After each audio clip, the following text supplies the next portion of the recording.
A day before NATO leaders met in Washington to mark the 75th anniversary of the Atlantic Alliance, Russia launched a massive attack on Ukraine, including its capital, in broad daylight.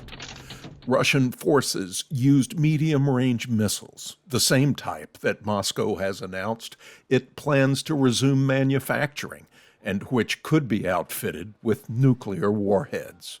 Resuming production of this type of missile enables Moscow to continue its strikes on central and western Ukraine.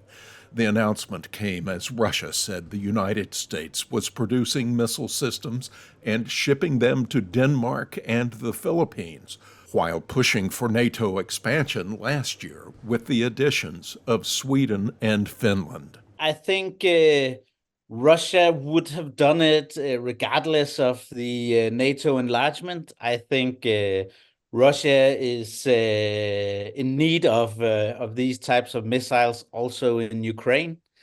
So I don't subscribe to the idea that this is something that has just come up due to NATO enlargement, etc. But obviously, Putin and the Kremlin, they want to give this impression that NATO enlargement is the cause of all this. The Kremlin routinely accuses Western nations of escalating tensions by supplying anti-aircraft systems, tanks, and fighter jets to Ukraine.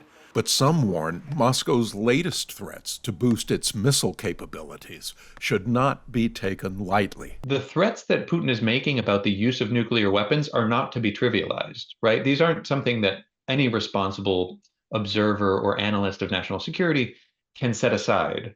It is likely, or it is plausible that a very desperate Putin might use some of his tactical nuclear arsenal. Russia has not achieved the quick, clear-cut victory it hoped for when it invaded Ukraine in 2022. And it is still unclear which side will win what has become a war of attrition at a high cost in lives. Observers say this scenario has Moscow looking to more drastic and desperate measures in hopes of pressuring Western nations to cut their support for Ukraine. For Ricardo Marquina, Marcus Harton, VOA News.